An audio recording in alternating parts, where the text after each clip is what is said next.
So, who here knows what frankenfoods are? No? Okay. I've Well, heard. frankenfoods are a term created by anti-GMO activists who like to use the term to compare genetically modified organisms to Frankenstein. So, what a GMO activist would say that to like a genetically modified tomato that you've created a monster, a scientist would just say, no, it's still a tomato. So my claim is that GMOs provide sustainable advantages over traditional agricultural processes. So my first supporting claim will be that GMOs produce a more sustainable agricultural environment. My second supporting claim will be that GMOs are safe for human consumption, or follow food safety.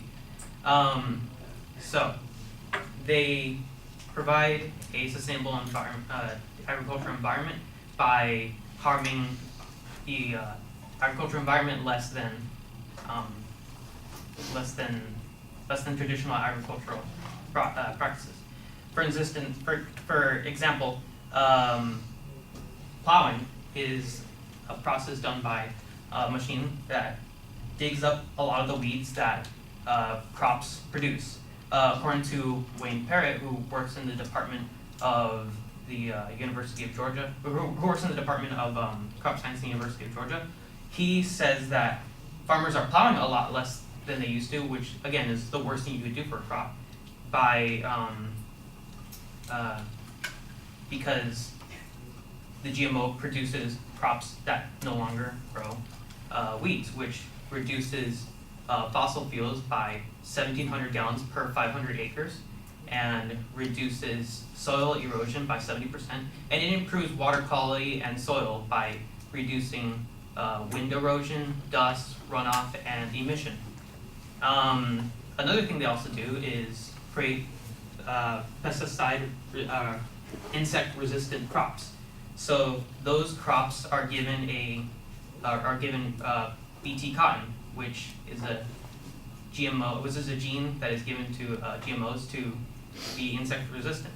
According to GMOcompass.org, the Bt cotton produces a protein that is toxic to various species of herbivorous insects, which reduces pesticide use.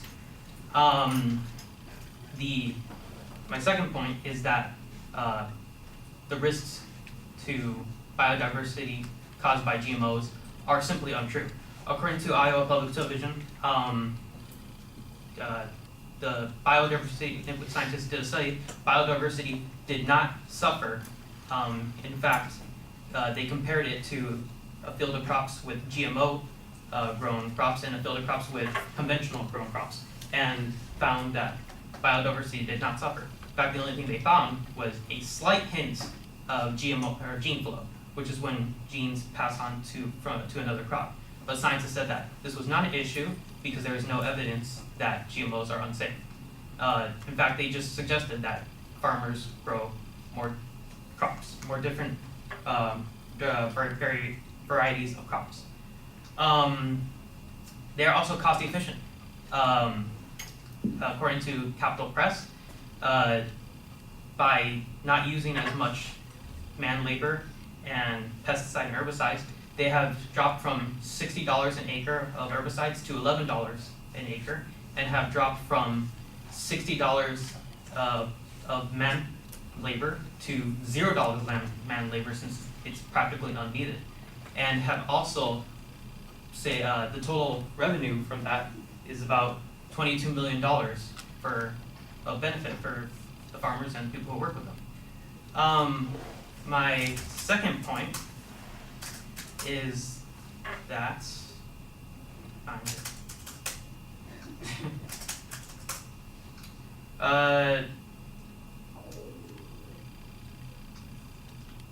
that GMOs are follow food safety. My first point is that they are more accessible to poor countries. Foodsafety.com has actually shown that scientists are working on something called golden rice, which I'm sure a lot of you have heard of. But golden rice is a GMO that is given a lot of different vitamins to give to poor countries whose main diet is rice and who die of lack of nutrition. So they save kids and people from dying of malnutrition. And also that they are safe for most human consumers. In fact, USA Today has found that GMOs have not had an increase in cancer, kidney failure, gastrointestinal illnesses, allergies, or autism. And they actually found that there has been no long-term patterns of illness caused by GMOs. So if you're allergic to a peanut, you'll still be allergic to a GMO peanut.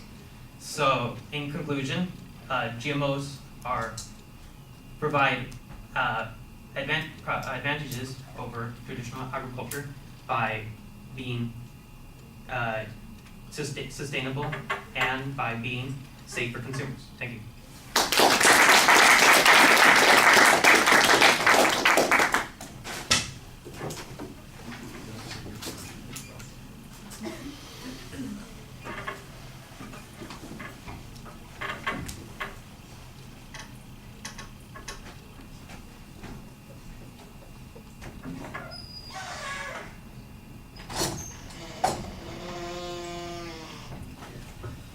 Swing Wednesday.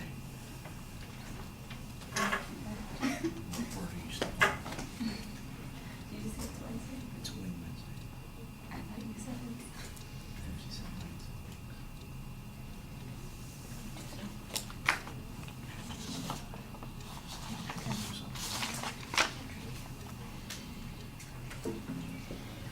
All right, Isaac, I like the reference to the Franken Foods as your attention device. I thought that worked pretty well.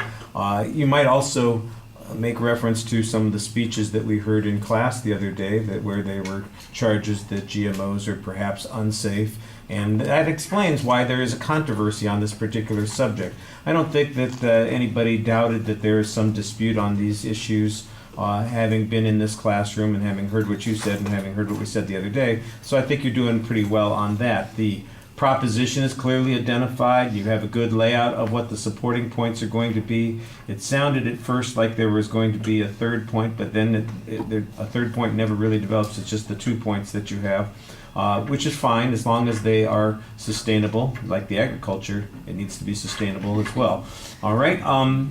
Your signposting on those points was clear to start off with, although I have to say that in the organization, the presentation, it did sound to me at one point when you started talking about risk to diversity of crops and you said that that's untrue, it sounded like that was really a shift to the safety issue. I can see now that it is really a part of that first point that you were talking about. And it may be that you had your minor points being labeled as numbers also. So in other words, this is one of those complications that comes from how people signpost things. You say, my first point is, and then under that, my first point supporting that point is, and the second point supporting that. That gets a little bit confusing. That's why you want to be careful about either doing the labeling. You could say subpoint A or subpoint B, I suppose, but I think it's probably easier if you just have kind of a clear declarative statement at that point on those individual things, and you can say, for instance, one of the worries about agricultural sustainability is a lack of diversity in food products, and that is simply not true. And here's my argument about that. Instead of worrying about giving it a numerical or even an alphanumerical signpost, just make sure that you've got clear declarative statements that we can see. That's the supporting structure on those individual points. I ran into this. It's a less of a problem on the second point because I know that the first, second, and third points that are going to come up there isn't going to be a third point except for what's under that second point. So that's pretty easy.